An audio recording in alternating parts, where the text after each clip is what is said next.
Selamat datang di channel Gali Lagi. Kita akan membahas rumus Microsoft Excel untuk merubah rumus menjadi teks melalui dua cara. Cara yang pertama, kita akan menggunakan fitur Microsoft Excel yaitu Text to Column. Kita lihat di kolom E, yaitu nilai penjualan, berasal dari perkalian antara kuantiti dan harga di tiap-tiap barisnya. Misalnya di sel E5, berasal dari perkalian antara kuantiti di sel C5 dikalikan harga di sel D5. Dan perlakuan untuk baris-baris berikutnya adalah sama. Kita akan konversi rumus di kolom penjualan ini agar menjadi teks di kolom G. Blok sel E5 sampai E10. Kemudian masuk ke menu data, lalu pilih text to column. Ini adalah tampilan data yang mau kita ambil.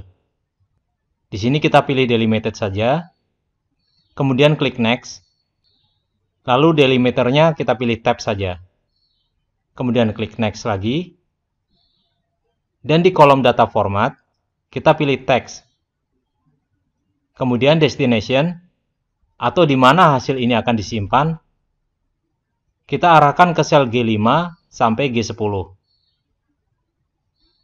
kemudian klik finish. Maka hasilnya adalah rumus yang berupa teks di tiap-tiap baris selnya.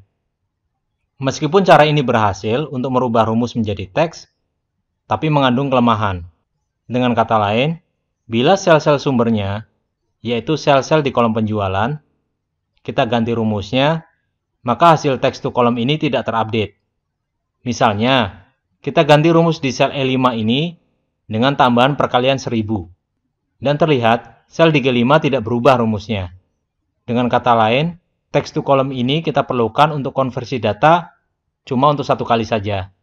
Bila dalam hal ini ada perubahan rumus di data sumber, maka harus dilakukan text to column lagi. Kita coba undo rumus di sel E5 ini. Sekarang kita akan menggunakan cara kedua, yaitu menggunakan rumus formula teks.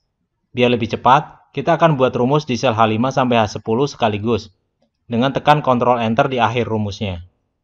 Blok sel H5 sampai H10, lalu di formula bar, ketikkan sama dengan, masukkan formula teks, dan di reference-nya, kita arahkan ke sel E5, baru kemudian tekan Ctrl Enter. Terlihat, hasil rumusnya sama seperti di kolom G. Tapi, dengan menggunakan rumus formula teks, maka bila data sumber kita ubah rumusnya, hasil formula teks pun akan berubah mengikuti rumus di data sumber. Coba kita ganti lagi sel E5 dengan ditambah perkalian 1000 seperti sebelumnya. Sekarang lihat bedanya. Dengan text to column, konversi rumus yang ada di kolom G tidak diupdate. Sementara di kolom H, dalam hal ini adalah sel H5, konversi rumusnya sudah otomatis terupdate. Jadi sudah paham ya perbedaannya? Demikian tutorial kali ini, dan bila ada pertanyaan, bisa ditulis di kolom komentar ya. Sampai jumpa.